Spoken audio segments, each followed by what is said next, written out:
Operation सिंदूर में पर्दे के पीछे से चीन क्या खेल कर रहा था, आज पूरा सच बताऊंगा। पाकिस्तान का बड़ा कबूलनामा 30 सेकंड थे और सामने भारत का ब्रह्मोस था, और फिर जो हुआ आज वो आपको पाकिस्तान खुद बताएगा। नरेंद्र मोदी इस वक्त जिस तरह की लड़ाई लड़ रहे हैं वो आसान लड़ाई नहीं है बॉस, क्योंकि एक तरफ पाकिस्तान है, दूसरी तरफ चीन है, तीसरी तरफ पाकिस्तान चीन के साथ तिकड़ी बनाने वाला तुर्की है। तीन देशों से एक साथ नरेंद्र मोदी भिड़ रहे हैं। आज ही भारतीय सेना ने खुलासा किया कि जब ऑपरेशन सिंदूर हो रहा था, भारत बॉर्डर पर एक साथ 3 दुश्मनों से लड़ा।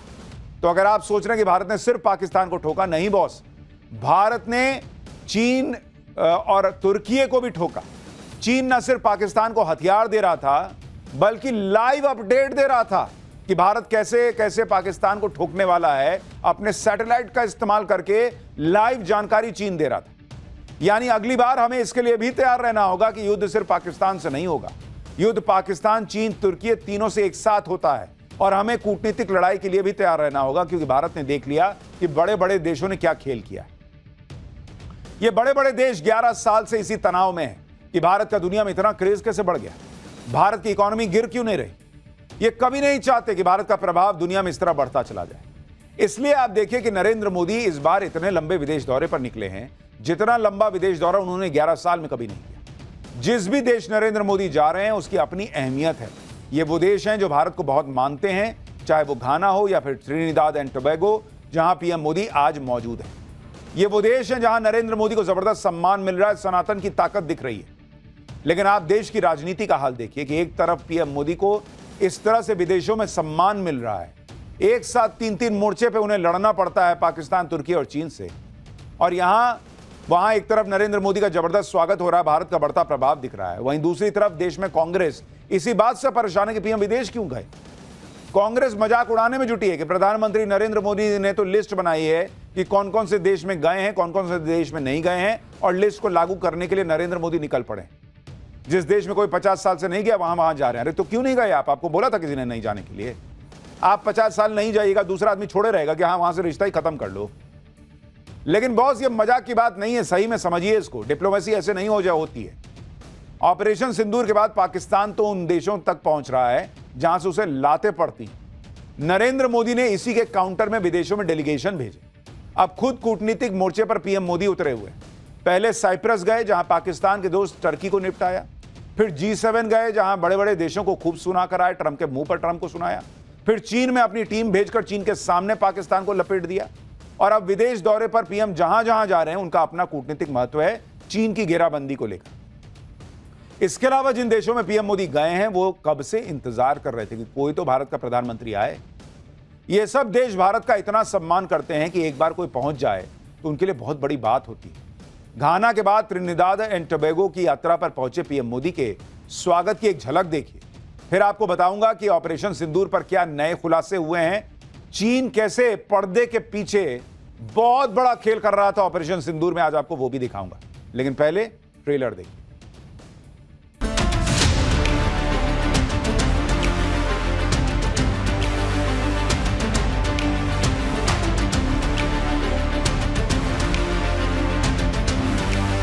China perhaps has seen is that he is able to test his weapons against, say, various other weapon systems that are there. It's like a live lab which is available to. Again, Turkey also played a very important role in providing the type of support. और पूरा chapter विस्तार से दिखाऊं उससे पहले आपको बता दूं कि अभी अभी यह खबर आई है कि पीएम मोदी को त्रिनिदाद एंड टोबैगो का सर्वोच्च सम्मान मिला है। पीएम मोदी पहले ऐसे विदेशी नेता हैं जिन्हें त्रिनिदाद टोबैगो की सरकार ने यह सम्मान दिया है। पीएम मोदी को order of the Republic of Trinidad and Tobago से सम्मानित किया गया है। यह पीएम मोदी को मिलने वाला 25वां ग्लोबल अवार्ड है।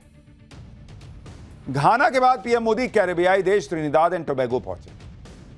यहां पीएम मोदी का ऐसा जबरदस्त स्वागत हुआ जिसकी तस्वीरें कई लोगों के दिल को जला दी। पीएम मोदी जैसे ही त्रिनिदाद एंड टोबैगो की राजधानी पोर्ट ऑफ स्पेन के एयरपोर्ट पर पहुंचे, वहां उनके स्वागत के लिए पूरी सरकार ही उठ के आ गई। पूरी सरकार। एयरपोर्ट पर प्रधानमंत्री कमला प्रसाद बिसेसर के अलावा उनकी सरकार के तमाम कैबिनेट मंत्री, तमाम सांसद पीएम मोदी को रिसीव करने पहुंच गए। भाई आप सोचिए, किसी देश की पूरी सरकार आ गई कि हमारे सरकार आए। दावा तो यह भी है कि कमला सरकार के 38 मंत्री और 4 सांसद एयरपोर्ट पर पीएम मोदी के स्वागत के लिए पहुंचे थे। एयरपोर्ट पर ही पीएम मोदी को गार्ड ऑफ ऑनर दिया गया। तस्वीरें देखिए एक बार जरा।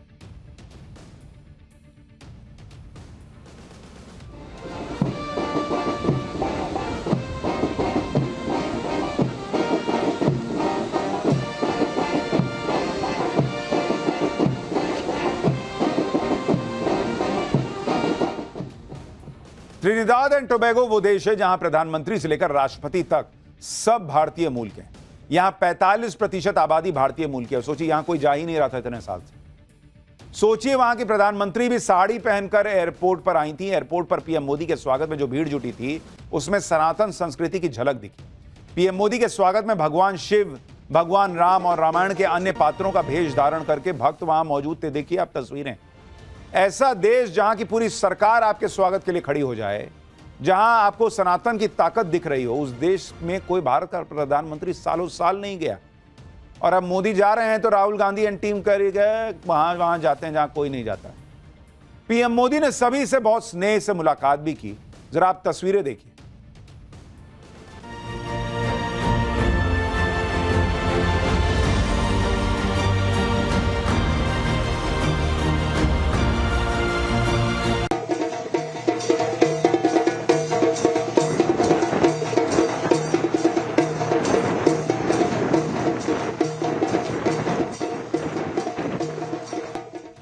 त्रिनिदाद एंड टोबैगो के लोगों का सनातन से गहरा कनेक्शन है। यहां हिंदू समुदाय धार्मिक और सांस्कृतिक विरासत को जीवंत बनाए हुए। पीएम मोदी के दौरे पर भी यह सनातन कनेक्शन दिखा। पीएम मोदी ने त्रिनिदाद एंड टोबैगो की प्रधानमंत्री कमला प्रसाद बिसेसर को राम मंदिर की रेप्लिका, सरयू और महाकुंभ का पवित्र जल भेंट किया।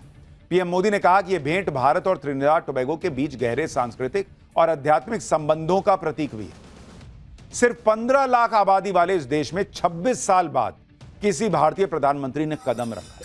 26 साल के बाद। इसलिए भी यहां के लोगों ने पीएम मोदी के स्वागत में कोई कसर नहीं छोड़ी। यहां पीएम मोदी का स्वागत भोजपुरी गानों से भी किया गया। पीएम मोदी ने भी इस भोजपुरी प्रस्तुति का भरपूर आनंद लिया। देखिए कैसे वहां भोजपुरी में गाना चल रहा है।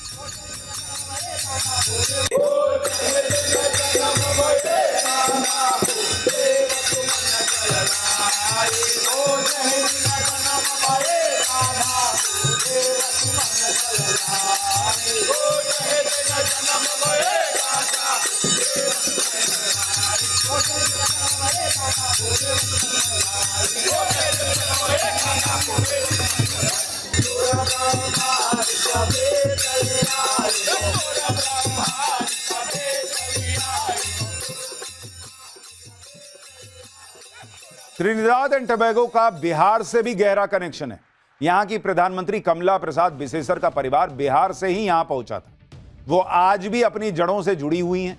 पीएम मोदी ने जब यहां भारतीय समुदाय को संबोधित किया तो उन्होंने प्रधानमंत्री कमला प्रसाद बिसेसर को बिहार की बेटी बताया। सुनिए एक बार पीएम। प्रधानमंत्री कमला जी के पूर्वज बिहार के बक्सर में रहा करते थे। कमला जी स्वयं वहां जाकर भी आई है।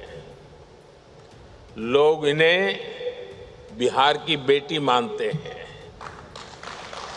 यहां उपस्थित अनेक लोगों के पूर्वज बिहार से ही आए हैं।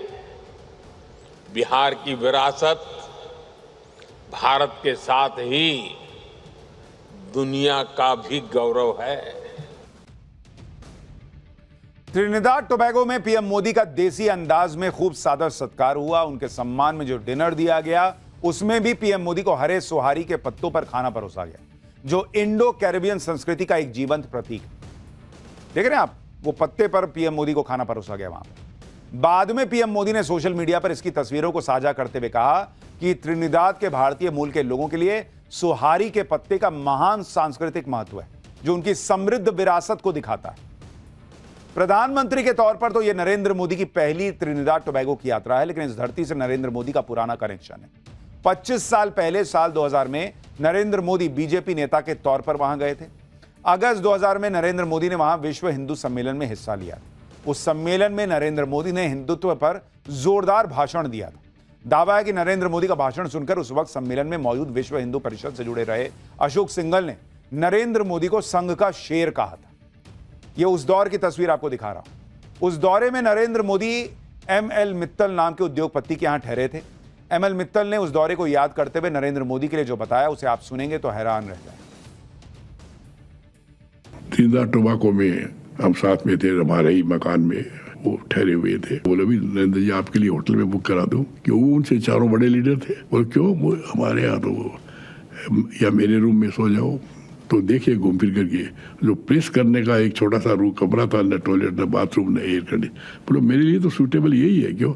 मुझे बोलो ऐसे में भी नहीं सोता मैं। बोले नहीं बोलो हमारा ही स्टाफ आते थे सुबह 7 बजे चाय कॉफ़ी बनाए, और वो 5 बजे उठ के सबके लिए चाय बना करके और टेबल लगा करके ब्रेकफास्ट की 6:30 बजे रख देते थे। जब मुझे मालूम हुआ, वो देखा, मैं कही आप गलत कर रहे हैं। बोले मेरा तो काम है जी, वो आपका काम नहीं हो सकता। अब मेरे घर में तो नहीं होना चाहिए। बोले वो नहीं, इस काम में मत रोकिए, मैं फिर आपके पास रहूंगा नहीं। मेरा morning, this is my morning start.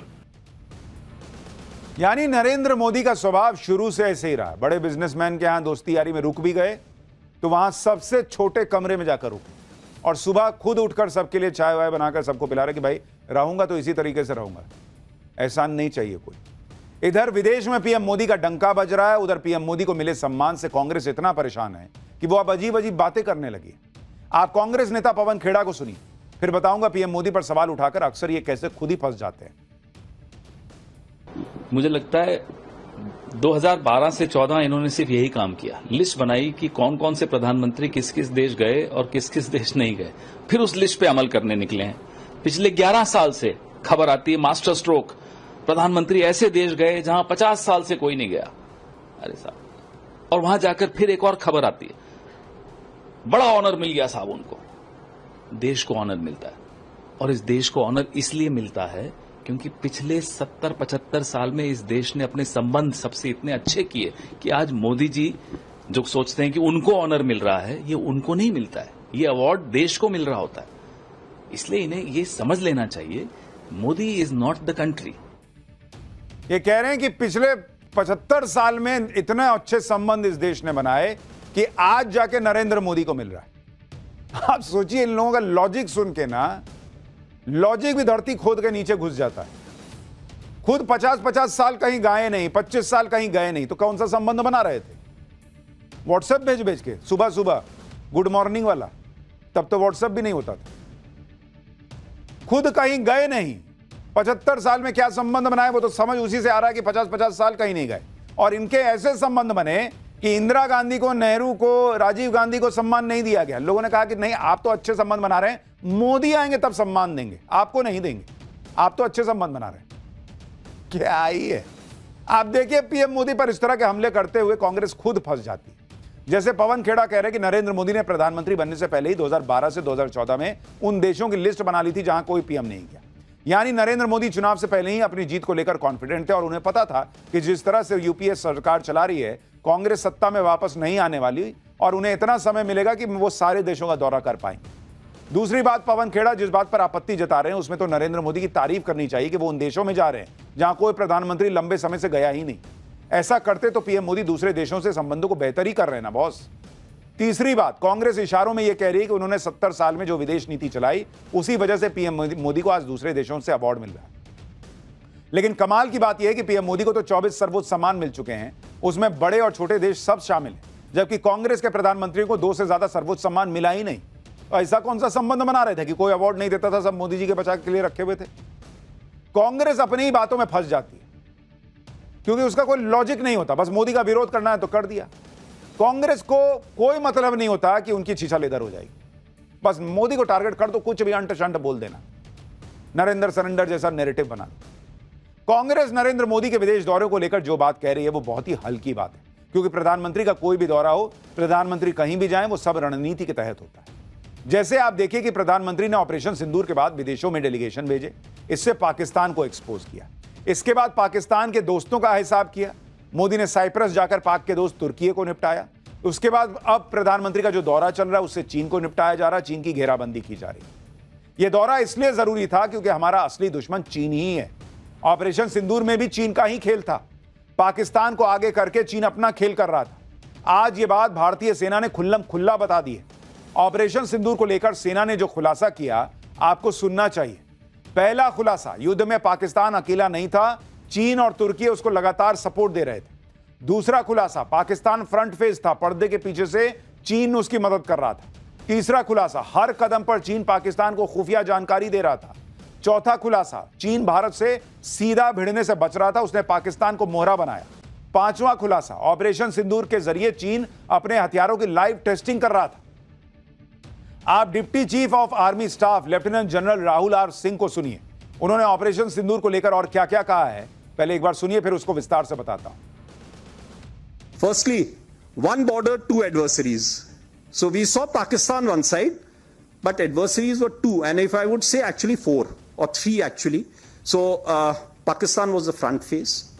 We had China providing all possible support, and it's no surprise because if you were to look at statistics, in the last 5 years, 81% of the military hardware that Pakistan is getting is all Chinese, 81% of that. And it talks about killed by a borrowed knife. So he would rather use the neighbor to cause pain than getting involved in the mud slinging match on the northern border. So that is what he's seen.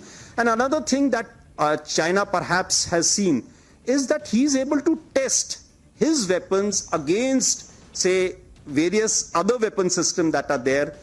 It's like a live lab which is available to it. So again, Turkey also played a very important role in providing the type of support. When the DGMO level talks were going on,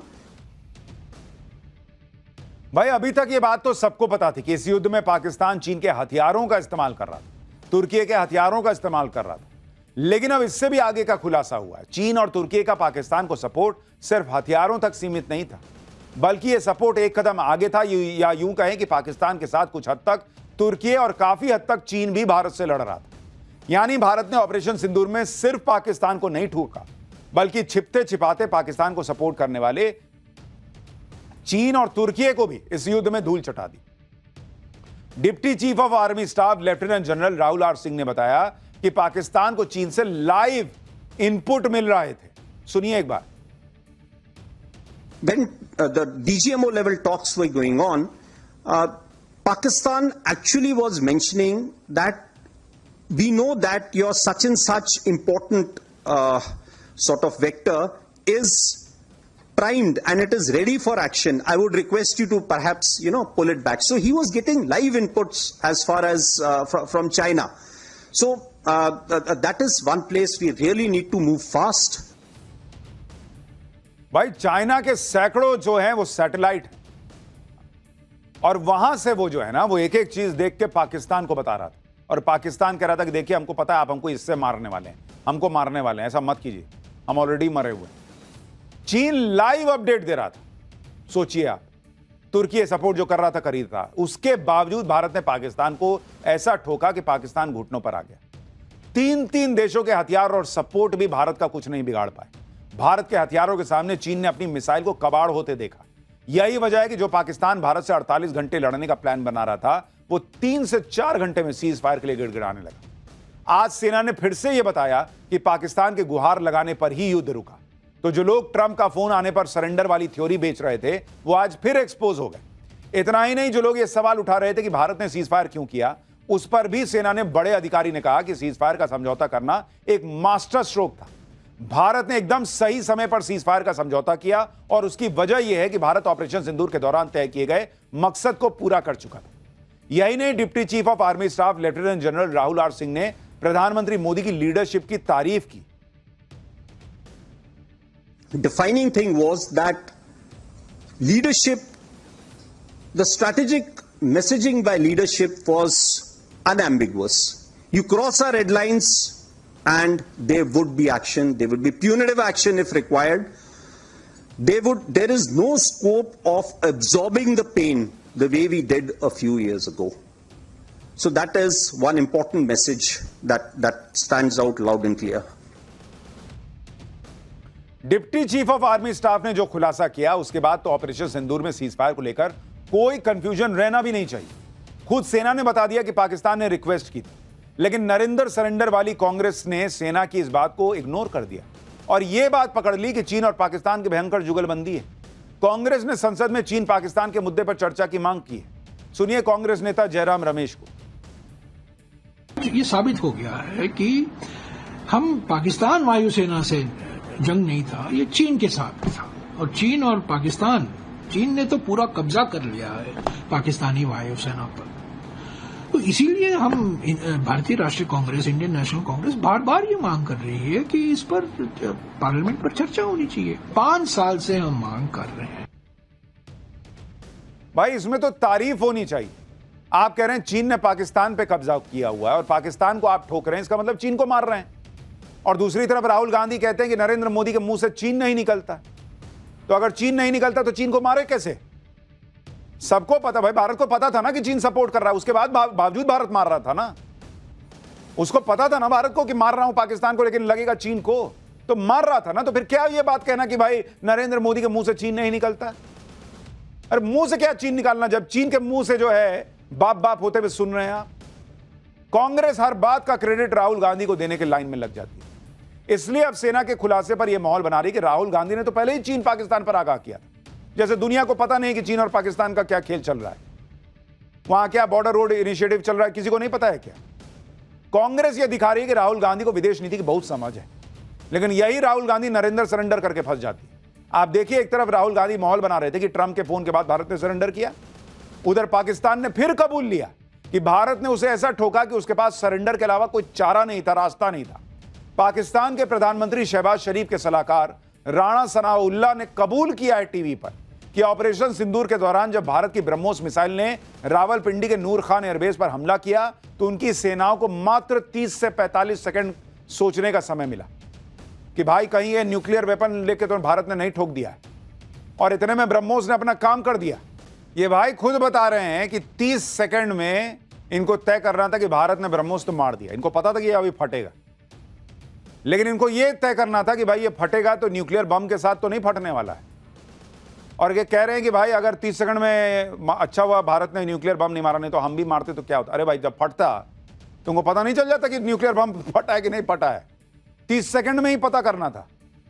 और अगर उसमें nuclear bomb नहीं दिखा इसलिए कह कि आओ फट जाओ, हमको कोई दिक्कत नहीं है, फट जाओ, हम तो न्यूक्लियर बम होता तब मारते, ऐसे नहीं मारते। यही खेला करते क्या? गजबे लोग हैं लोग। ऑपरेशन सिंदूर के करीब 2 महीने बाद भी पाकिस्तान भारत की ब्रह्मोस मिसाइल के डर से बाहर नहीं आ रहा है, जबकि उसे चीन और तुर्की सपोर्ट कर रहे थे। पाकिस्तान की धुलाई के आड़ में चीन तो अपने हथियारों की टेस्टिंग कर रहा था, वो तो मूर्ख बना रहा था इसको। इसके सैनिक मरे, इसके लोग मरे, इसका धुआं धक्कड़ हो गया। और चाइना ने अपने हथियार टेस्ट कर लिया। टेस्ट क्या किया? वो देखा कि फेल हो गया सब, भारत तो फोड़ दिया। चीन का मकसद तो फिर भी पूरा हो गया, धुलाई पाकिस्तान की हो गई। इसलिए अब देखिए कि पाकिस्तान भी अलर्ट हो गया। पाकिस्तान के आर्मी चीफ मुनीर के बाद अब पाकिस्तान का air force chief Zaheer Ahmed Babar America पहुंचा हुआ है। 10 साल बाद कोई पाकिस्तानी एयरफोर्स चीफ अमेरिका गया है। पाकिस्तान इस यात्रा के जरिए अमेरिका से रक्षा सहयोग बढ़ा रहा है, लेकिन पाकिस्तान के पास तो 80% हथियार चीन के हैं। अगर वो अमेरिका से हथियार लेगा तो चीन के कोटे वाले हथियारों पर कैंची चलानी होगी। वैसे भी ऑपरेशन सिंदूर के बाद चीन के हथियारों पर पाकिस्तान का भरोसा उठ ही गया होगा। ऑपरेशन सिंदूर में भारत ने चीन के HQ-9 एयर डिफेंस सिस्टम को फोड़ दिया था, PL-15 चाइनीज मिसाइल को फोड़ दिया, चीन के एयरक्राफ्ट J-10 को कबाड़ बना दिया। यानी चीन जिन अहम चीजों पर युद्ध लड़ गया उसे भी भारत ने फुस कर दिया। चीन के हथियारों का जनाजा निकल गया। शायद यही वजह है कि पाकिस्तान के जनरल अमेरिका का चक्कर लगा रहे हैं।